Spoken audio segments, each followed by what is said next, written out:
the one thing you can't control is if you look like her.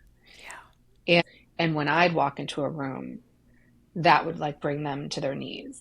I would say something or do something, and they'd say, "Oh my God, do that again. Say that again. When you said that, you look just like it." And I was searching maybe for people to turn their head when I walked in the room and say, "Oh my God, you look just like Kit," because I wanted that.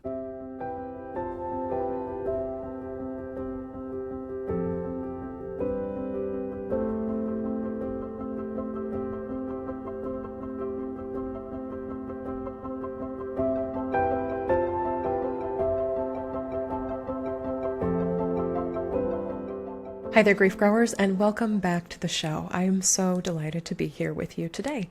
If you have been growing alongside me in my work for a while, welcome back. And if you are new to me and my work, hello.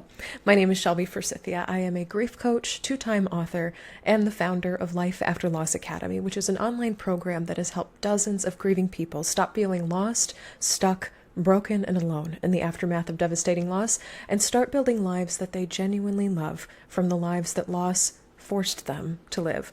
This includes not only death-related losses, but also divorce, major diagnosis, and every other loss that changes your life. Here on this show, we believe that grief is not something to get over, but something that comes along for the ride of our lives. And that is never more true than in my conversation with today's guest. On today's episode, I am speaking with Cara Belvin, who is the founder of Empower, a nonprofit that matches children who've lost a parent with adults who've experienced parent loss. It is the grief version of Big Brothers Big Sisters that is changing the way kids move through life after loss. We are getting into the blessings and the curses of looking like a loved one who died. Sometimes your grief is worn on your literal face. Why parent loss is so incredibly life-changing, especially if you experience it at a young age, and the power of mentorship and friendship to transform isolation into connection. Here's a little bit more about Cara. Cara Belvin was 9 years old when her mother, Kit, died of breast cancer. She founded Empower in 2013 around her dining room table as a grassroots movement for kids and young adults impacted by parent loss to get support for that loss from others who'd experienced the loss of a parent, and word quickly spread about her work. Thousands of inquiries came in from people who wished for an organization like Empower when they were growing up. Today, Empower is an international nonprofit with thousands of volunteers across the globe. Cara holds a BS in psychology from the University of Connecticut and an MS in psychology from Texas A&M University. Her efforts and work through Empower have been featured on CNN, The Today Show, ABC, PBS NewsHour with Judy Woodruff, and more. Cara, thank you so much for coming on the show. I am delighted to have you here to talk about a super unique grief experience, and that is looking like your person who died. I wrote an article about this probably, I'd say at least 5 or 6 years ago now, and it was called Seeing My Dead Mom in the Mirror, My Biggest Grief Trigger is My Own Face, and it went semi-viral on Medium, which is a blogging platform, and I knew when I connected with you that this is something I wanted to talk to you about. So welcome to Grief Grower, and I would love if you shared your own story of losing your mom, but then also as you're aging, looking more and more like the person you lost and how that's affected and informed your grief. Yeah, that's such a great question. I don't think I've ever been asked this question. In this grief space, I've talked about this among with my family and friends forever, but I so appreciate this question. And then I'll try not to cry, but everybody kind of needs a good Friday cry. So if I cry, that's all right. So, yeah, I look just like my mom. My mom's name was Kit Murphy, Kit Murphy Guzzi. And so my name is Cara Guzzi Belvin. My mom was Irish Catholic from Boston, like pretty, traditional big Irish Catholic Murphy family in Boston, like you read about. And that saved me. After my mom died of breast cancer when I was 9 years old, I remained so close to her family, but I looked like her. And that was triggering for them. Yeah. And so I was acutely aware of that as I was growing up. And even now, I'm 48 years old and I'm a mom to a son and a daughter. And my mom was a mom to a son and a daughter and a wonderful husband. And so not only do I look like my mother, but I've emulated a lot of my mother's personality and characteristics and just also kind of life circumstances. She was a teacher. I became a school psychologist. And I think a lot of us girls who lose our mom young, we do that. I wear high heels because my mother always wore high heels. I wear big earrings. I love costume jewelry because she did. She was a girl's girl. She had a million girlfriends. So do I. And so there were so many ways that I was really trying. I think I was purposely trying to emulate my mother. But the one thing you can't control is if you look like her. And what was hard, I think, for my family, and I really have a lot of empathy for them, and who I'm talking about specifically is my mother's sister, her best friend, my Aunt Patty. And then it was, her brothers and their wives. It was my mother's mother, my Nana Kay. And it was her best friends. And when I'd walk into a room, that would like bring them to their knees. And that will make me cry because I felt bad about that. I felt like I was making them feel bad for many years. I would say something or do something and they'd say, "Oh my God, do that again.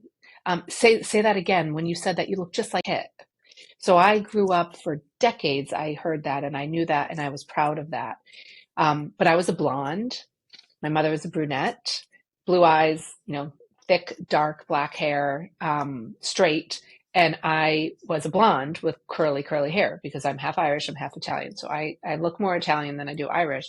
So as I got older, I was trying to look more like my mother. I realized I was dyeing my hair brown. I was straightening my hair, and I was searching maybe for people to turn their head when I walked in the room and say, "Oh my God, you look just like Kit," because I wanted that. Growing up, I felt bad. I looked like her because I felt bad for my dad and my aunts and my Nana. As I got older, I really leaned into that, I think. It felt like another way to honor her. So that served me well, but I understand when people say that's hard. And I think it's hard because it's hard for you or it's hard to watch other people grieve. Yes, well, and I think you're speaking to so much of this sense of it's a blessing and a curse because it's something that we can't choose. I look like my mother as well, and we walk into a room and we remind people of who they've lost. Yes. And yet we are our own individual persons living our own individual lives. Yes. And so feeling like we can differentiate ourselves from our mothers can be tricky.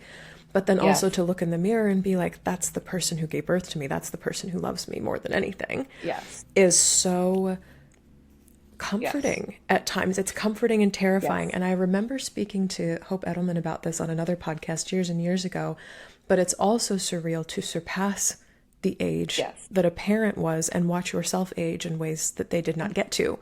And so to also live through that experience, I'm not there yet. My mom died at 52. I'm 32. So I've got about 20 years to go still. God willing. We know as grief professionals that aging is a gift as opposed to a curse.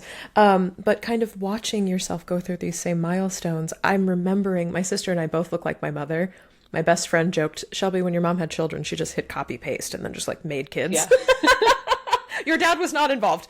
But I remember my sister, both at different times in our lives, have walked into hairdressers, to your point, with a picture of our mother and said, "Make me look like this." Yeah. For me, it was a couple years ago. My sister just got bangs this summer. My mom had bangs her whole life. My sister just got bangs this summer. Love it. And we're like, "Holy crap, you look like mom." And so some of it's wonderful, some of it's horrendous. And I'm just so glad that you're speaking about this because there is this guilt or this avoidance of making the people around you feel terrible, but also remembered. And then you also feel that you were a legacy bearer in some way because you literally bear her face. You bear her face, you bear her legacy. Those are undeniable facts. And I want to really be sensitive also to some girls who've lost their mother. Maybe if the relationship was strained, maybe there's a motivation to maybe not dress like your mom or not look like your mom. I understand all of that. I'm saying for me personally, it really served me well. It served me as a legacy bearer. I feel so grateful. I look at my mom and I think, first, I can't believe she went through what she went through. She knew she was dying. My mother was sick for 2 years. She knew she was dying. She asked all of her family and friends to help my dad raise us, and they did all that she asked and more, which is such a beautiful way of looking at life. I've surpassed my mother's age. My mother was 37 and she left behind a 9-year-old girl and a 13-year-old boy. So undeniably, and thank God for Hope Edelman. Hope Edelman was my childhood hero, my favorite. And she educated me time and time again on all of these things that I didn't know. I didn't spend my time researching and writing. I spent my time, particularly over the last 10 years as a social entrepreneur, building a nonprofit, building a mentor program for kids in grief. But Hope, thank God, she explained those things to me, and she explained them as neon ages.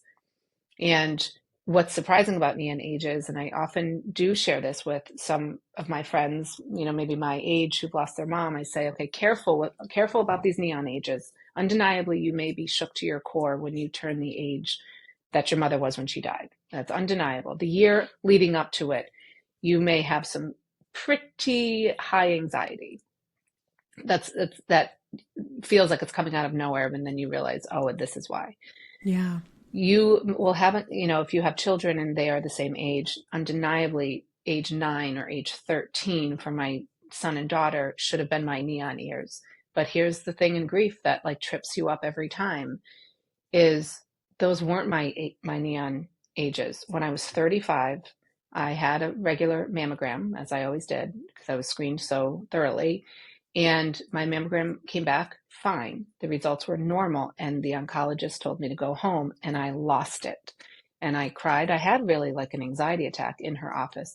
And she was such a good doctor. She knew me this well. She knew my history and didn't have to bring a file out to know that. She said, Cara, that was it. Your mother was 35 when she was diagnosed with breast cancer. That was the age. She said, you thought I was going to be diagnosing you with breast cancer today. And I said, yes, I did.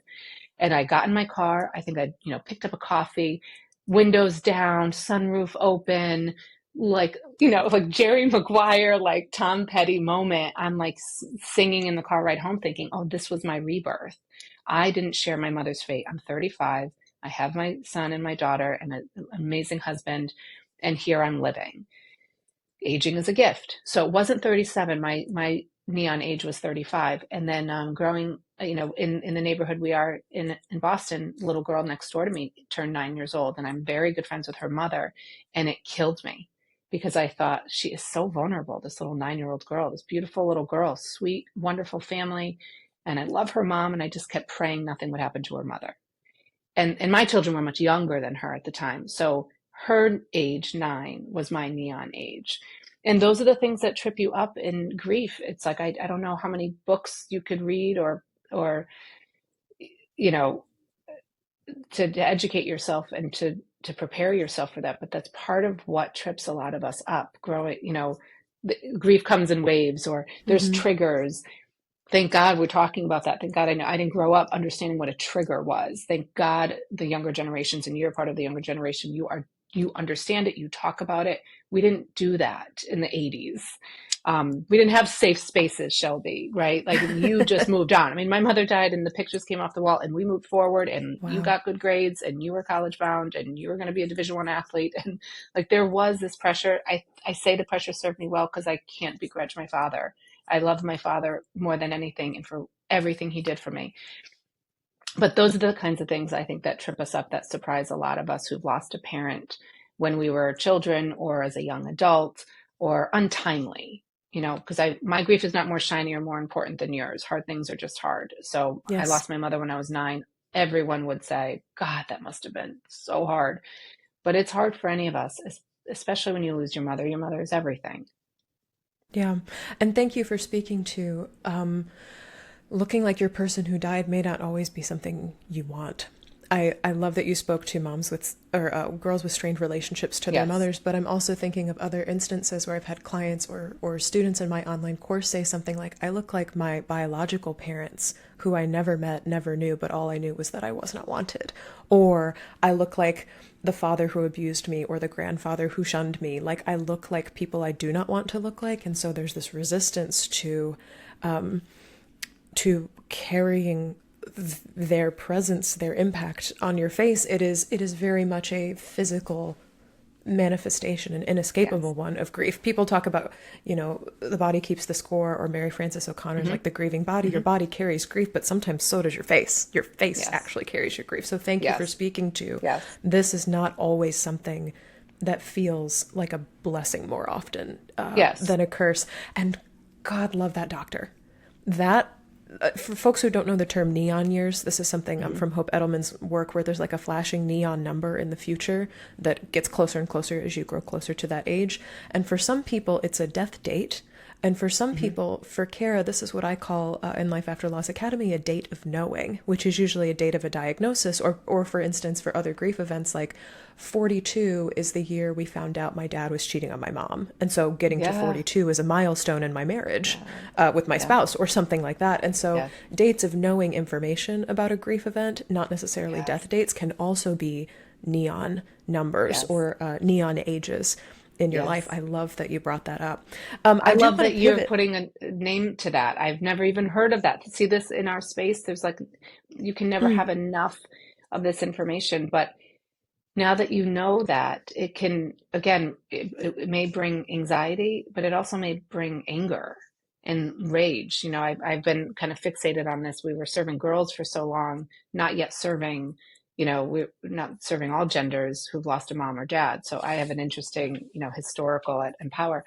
But um, I always wanted to serve boys in particular who had lost a mother or father, because what I saw was, you know, men raised in a, boys don't cry world become men who yes. rage. And you making those distinctions, especially for men, to understand what those neon ages do. They do bring some anxiety, they do bring depression, or they do bring anger and rage. Sometimes we just don't know it. We didn't have we couldn't put our finger on it. Yeah, absolutely. So, grief growers, this is a new term for you. Dates of knowing can also be grief events as opposed to just birthdays or death days. In case you need another day to keep track of. Yes. Yes, Sometimes dates or exactly. ages of knowing are things that can just serve you in terms of awareness as well. I do want to pivot to exactly where you're going, which is supporting grieving kids who've lost a parent. And this is the work that you do at Empower, which is the nonprofit that you founded.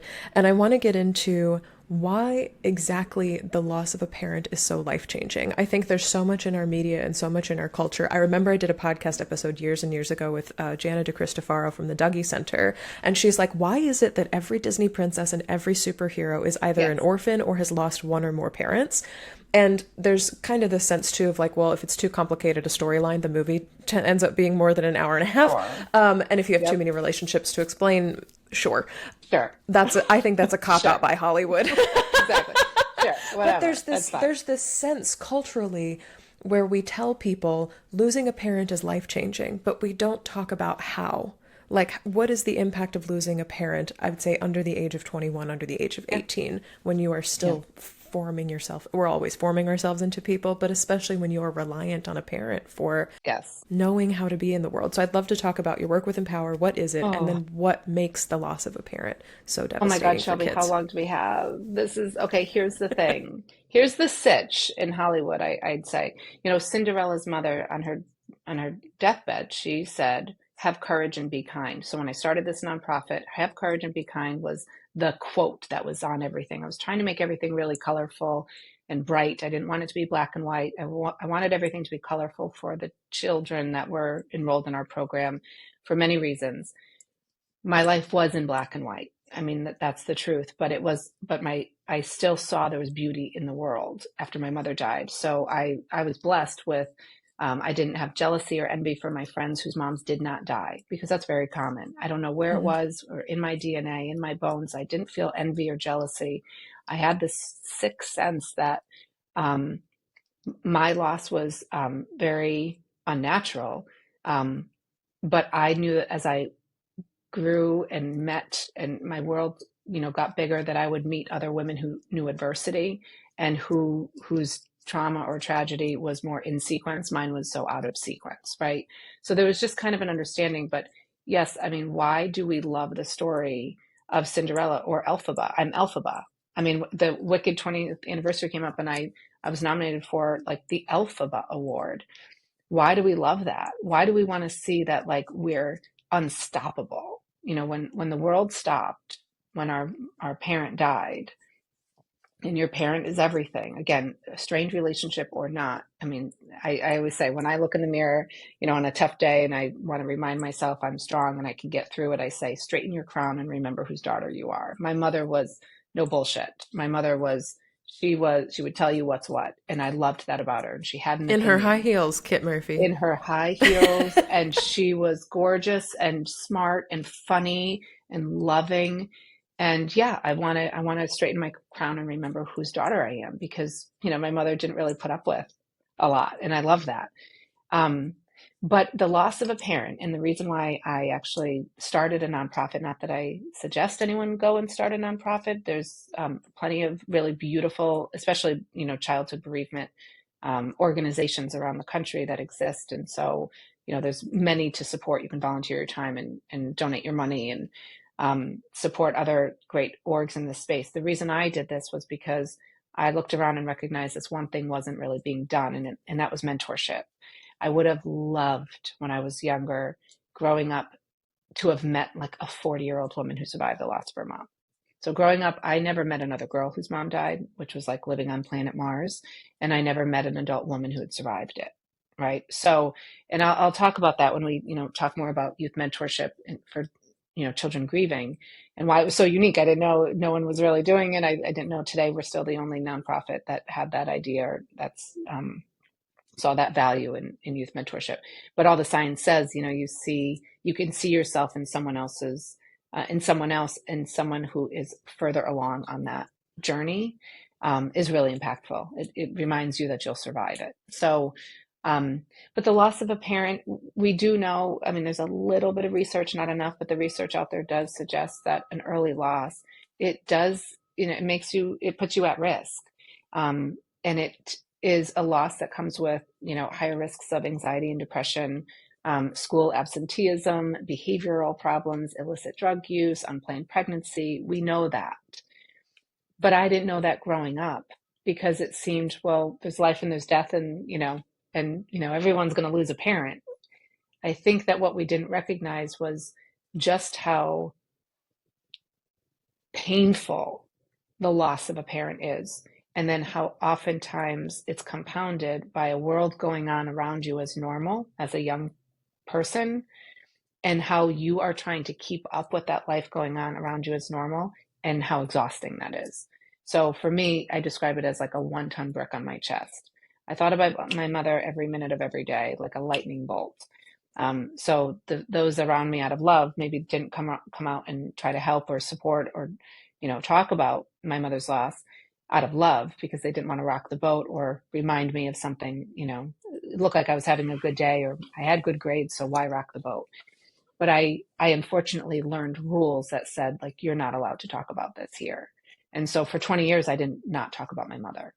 It was the most painful event. And I was moving through the world, and I was putting one foot in front of the other. And I still had a beautiful childhood filled with friends. And my dad was funny. I had a funny house, and lots of love, army and family and friends around me and my brother to support us.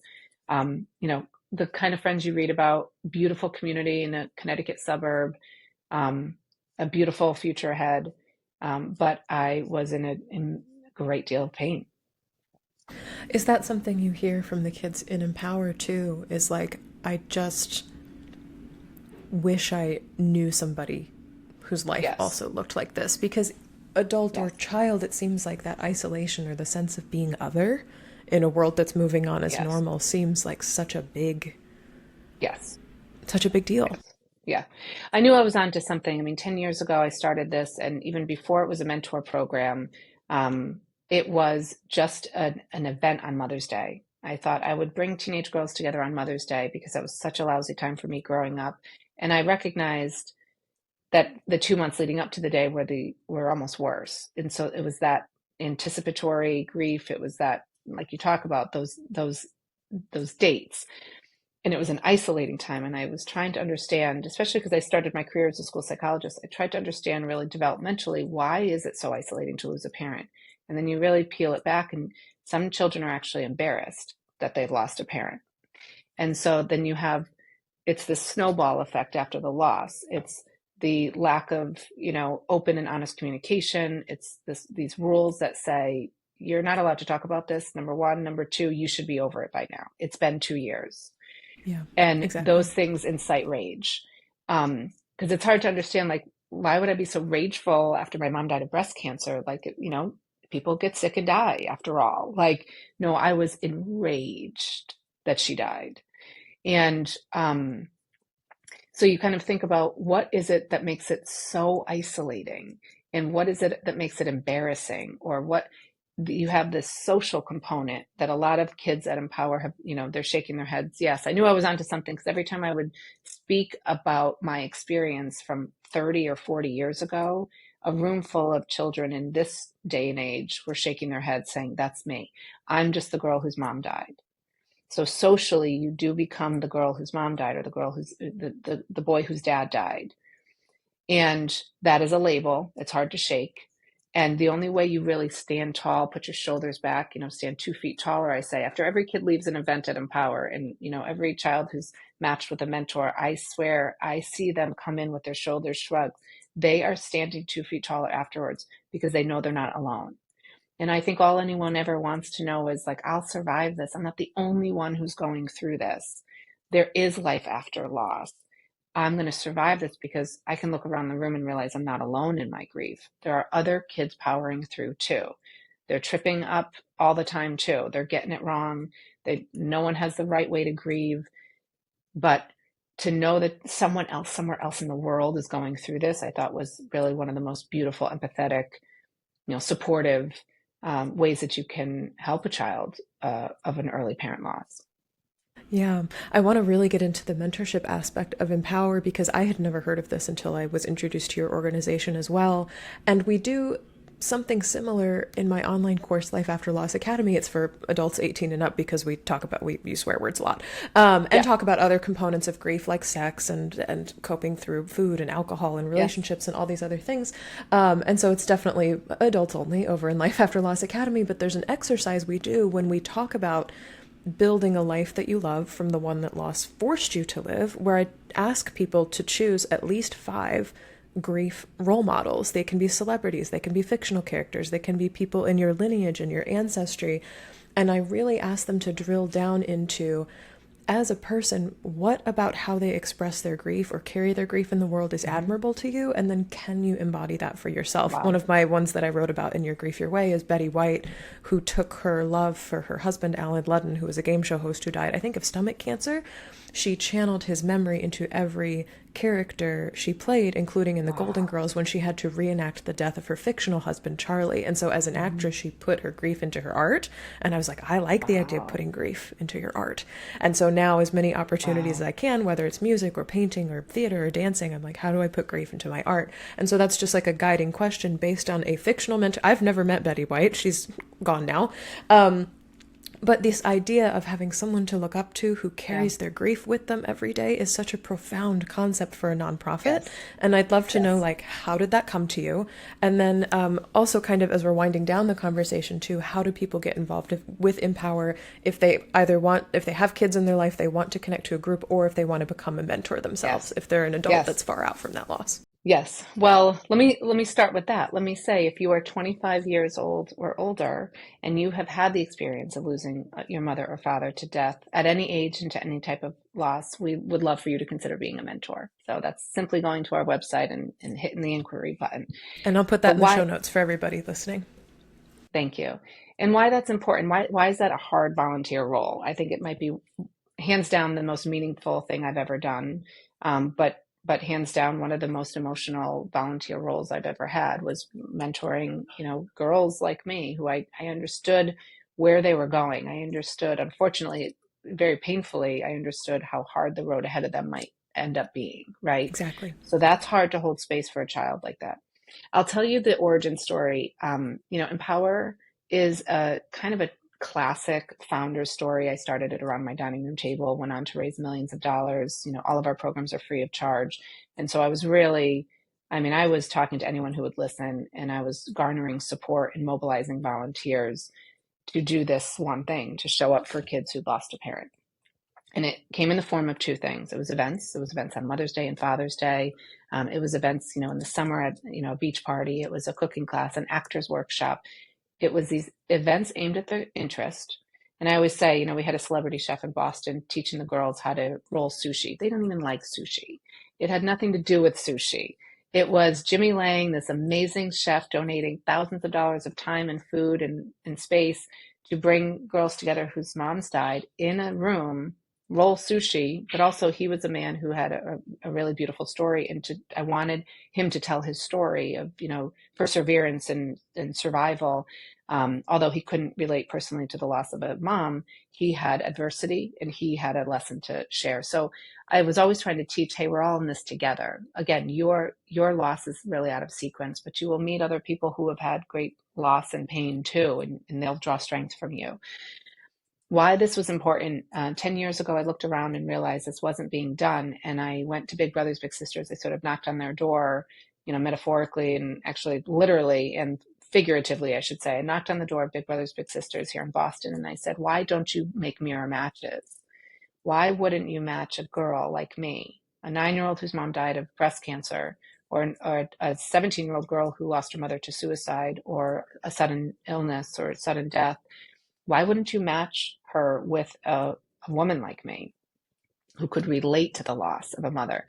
And I call that mirror matching. Well, they don't do that, and they've been around for many years, and they are the guru. And so I very arrogantly said, "Well, I'm going to try that. I'm going to Make it build that. myself. I'm Yeah. going to do it myself." And so, you look around the room, and I always wondered why somebody didn't do it, and then I realized I was somebody. It's like this cheesy Pinterest quote I still have up on my board, and I Yep. did, and I put a lot of blood, Sometimes sweat, the and tears cheese into it. works, though. Oh my God, it always does. I mean, every cheesy cliche, it's always right. My kids are 17 and 14, and I'm like, all right, here's a cheesy cliche, but I promise you it's true. It's right.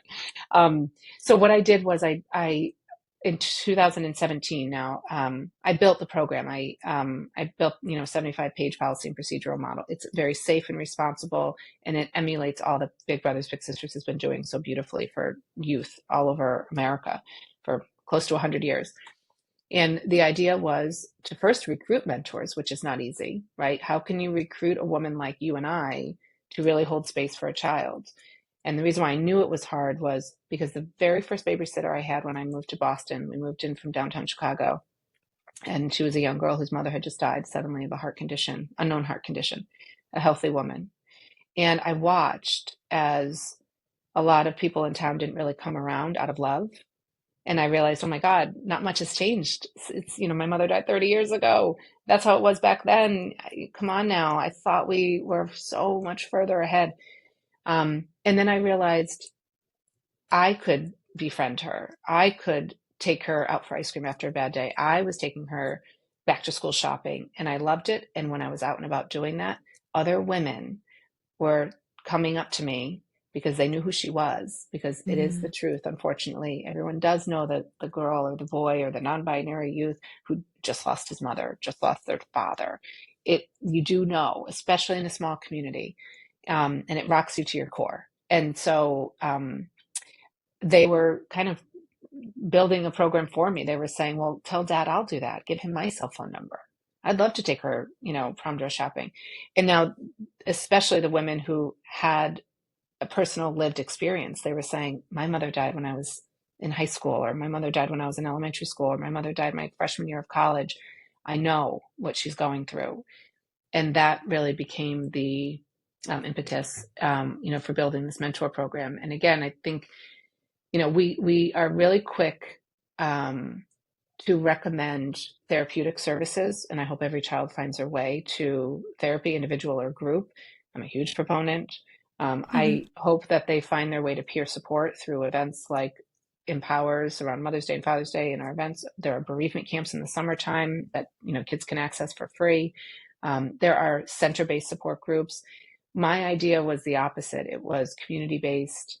It was non-therapeutic. And I wanted to take everyday women, like you and I, and have them build support for the child, not a clinician.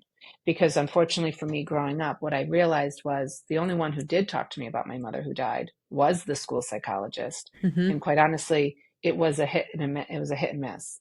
We didn't connect. So I didn't really have any resources growing up, and I don't begrudge anybody for that. I'm just saying it just was what it was.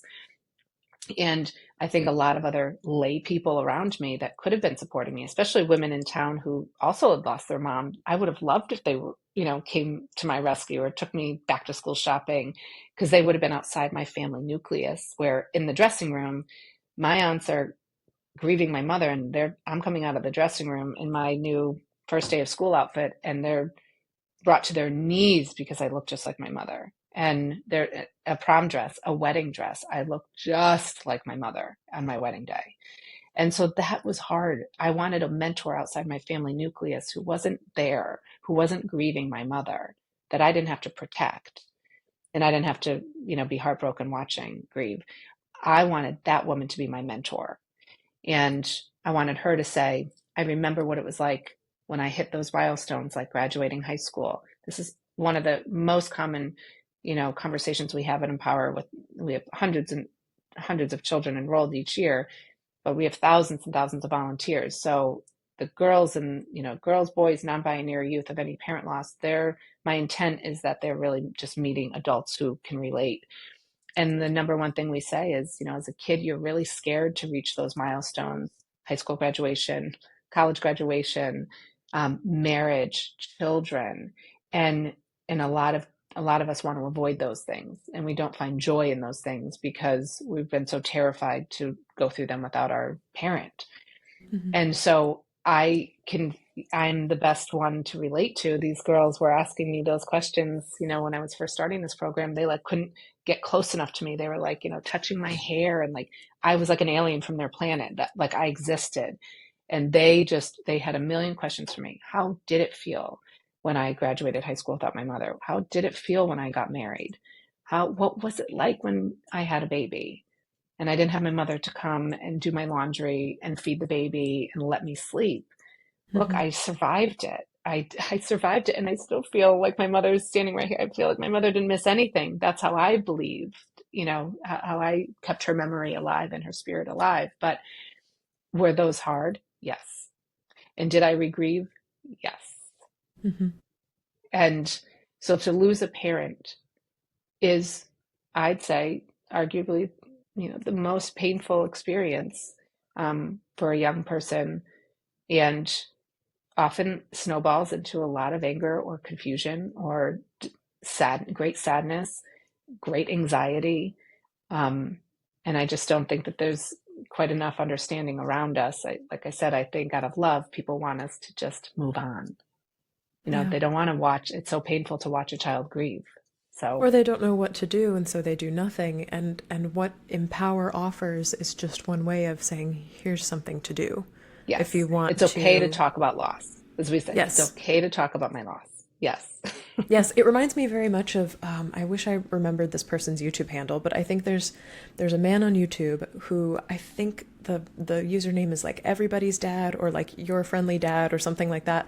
But kids 20, 30 somethings will submit questions to him of how do I fix a toilet lid that's wobbly? How do I stop my sink from dripping? And so he's a handyman, but he teaches you how to take care of your home if your dad died, or your dad was never around, or your dad just wasn't a handy dad. And so kind of playing that role of what can I do? I love it. It's you take your small talents, you take your small gifts to contribute to somebody who is walking a similar road, because he lost it. Yes. I believe the story is he lost his dad.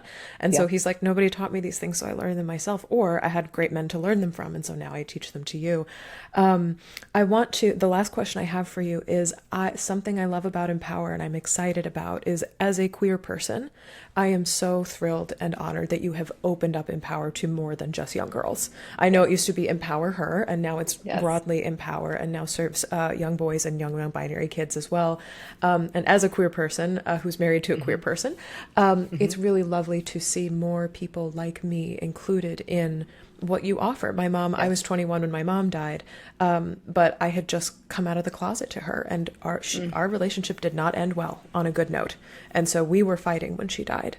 And having somebody, meeting older grievers who have similar or same stories to me, has absolutely changed my life. And I'm looking forward to knowing that your organization is connecting people to the same. But the last thing I want to ask of you is, as you've shifted or opened into this Mm-hmm. more expansive type of grief care, grief Mm-hmm. village building, Mm-hmm. where do you see the biggest gaps?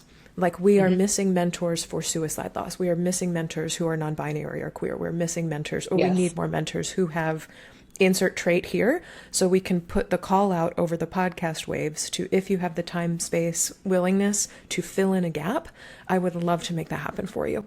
Okay. I've got like 3 points I got to get in here. Okay. Okay. So we need mentors of, we need all kinds of mentors, even big brothers, big sisters. They do sometimes struggle to find male mentors, let's say. We all know that Yes. male mentors, unfortunately, are harder to find than female mentors, right? For several different reasons. There's that. There's also, here's the thing in grief, Shelby, that I love that you're bringing up, and that I love. Look, I had a chip on my shoulder for the first couple of years I started Empower Her. I only started it for girls of mother loss because it was my story. I knew it well, and I knew what I wanted to give the girl what I so desperately wished I had. So I simply built it around Mother's Day retreats and beach parties and a cooking class and the mentor program, naturally. And the word on the street was kind of, especially here in Boston, I started this around my dining room table in Boston, and it grew to become an international nonprofit, and I'm forever grateful for that. But here are some of the things, the myths I like to dispel about grief. A lot of women would say, "Oh my God, I can't wait to, become a mentor because I'd love to take her prom dress shopping. I have 2 boys." I'm like, it's not about prom dress shopping. I appreciate that you acknowledge the milestone. Prom dress shopping is hard and might make a child regrieve because they are acutely aware their peers are prom dress shopping with their mother. And that's where part of the isolation is. I spoke at the teachers union last week in New York City, just school psychologists, and I said, why is it isolating? Why, part of this, we have a loneliness problem across America. Maybe it's social media, but let me just tell you, in childhood bereavement, what's isolating is you are acutely aware you are different at a Yes. time when you don't want to be different. And so I will say, like, around August, it was back to school shopping. I missed my mother in August just as much as I missed her anyways, all year long on a Tuesday. But I was acutely aware that she was missing out, that I would never have this, that my best friends have while they're back to school shopping with their mom in August. I didn't have someone to sit down and talk about the year ahead and, like, who's going to be in my class and what teacher am I going to get. That's what my mother gave me in back to school shopping. So you start to lose experiences that your same age peers will have. That's one of the reasons it becomes so isolating. One of the first kids enrolled when we expanded to become more gender inclusive, which was always my narrative. My narrative was never, it's harder to be a mom to be a girl whose mom died than it was to be someone who lost their father. It was never my narrative. It was never my narrative that my brother didn't need help and, like, boys should just pick themselves up by their bootstraps and move Mm-hmm. on. I simply didn't have the money. And so we Right. received a $1 million unanticipated gift from the most generous family here in Boston, who said, I know you have a model that can scale, and I see you want to scale this for all genders and for all parent loss. So that's why we did what we did. We changed our name from Empower Her to Empower. We spent some time in, like, brand and logo, but mostly we were just doing what we all knew inherently we should be doing. So one of the very first mentor matches we made when we expanded was a non-binary youth in high school, so 17 years old, non-binary youth matched, who had just lost their father to cancer, was matched with a woman who had lost her father to cancer at about the same age in childhood. And it's the most incredible match.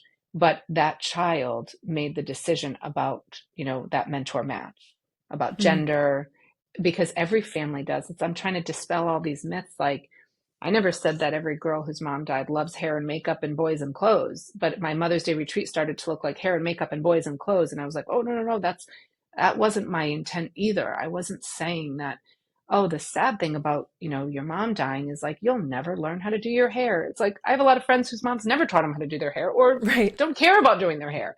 So I wanted to be clear about grief. This was a non-binary youth who was grieving the extremely painful loss of their father. And my goal was to teach them loss is survivable. And I matched them with a woman whose father died of cancer when she was young. because my goal in mentorship is teach loss is survivable. My goal in mentorship is not, teach you how to grieve. You are not a grief expert. I say to all the mentors, you are not a social worker. You are just an adult who shows a young person that you care. And because you have lived experience, even though our experiences are so different, gay or straight or black or white, the experience of grief connects us. But still, my story is my own. Never let anyone tell your story. And just because I lost my mother to breast cancer when I was 9 years old, I don't have all the same stories as another woman who was 9 years old when her mom died of breast cancer either, Right. because their story is their story.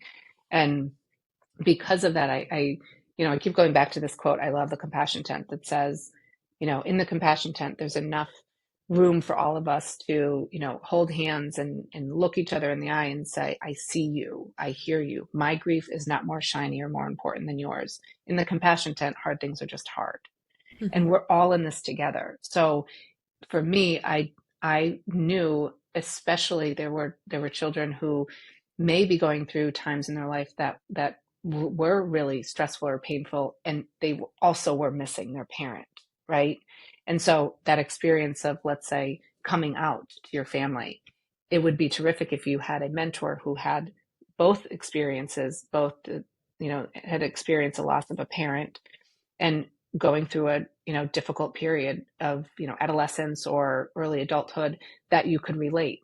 But again, my goal in mentorship was so maniacally focused on, it's the loss of a parent that we're trying to build community and to make sure you seen and heard, because you are missing that additional layer of support that a lot of your peers have.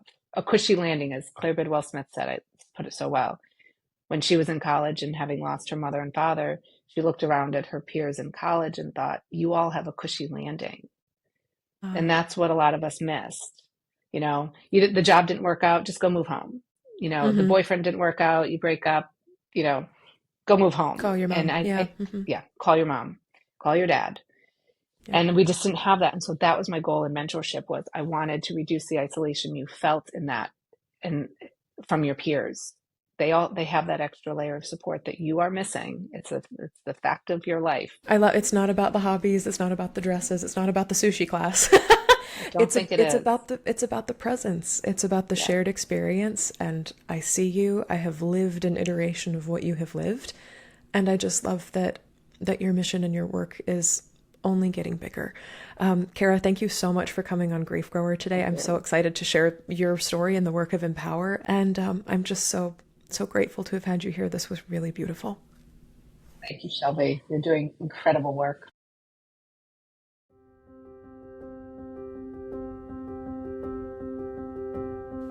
So that's all for this episode of Grief Grower. Thank you so much for joining me and Cara today. If you're looking for grief support beyond the show, you can find free workshops, blog articles, and my What's Your Grief Support Style quiz at shelbyforsythia.com/links. If this podcast felt validating, comforting, or helpful in any other way to you, please subscribe and leave a review on Apple Podcasts or Spotify. And be sure to share this show with a friend, because you never know what someone you love is going through. A huge, huge thank you to the Grief Growers community for supporting the show and this work by becoming students inside my program, Life After Loss Academy. Inside Life After Loss Academy, you'll get access to my 5-step grief method, a course with a library of short, helpful videos you can watch on demand, plus weekly live coaching with me and your fellow grief growers, where you can bring your questions, struggles, milestone dates, and more. It is less than $35 a month to join, and you can cancel your membership at any time. Grief Grower is hosted by yours truly, Shelby Forsythia, and the theme music is by our own Addie Goldstein. Until next time, I see you. I am so proud of you and the work that you're doing in the world. And I love you. Because even through grief, we are growing.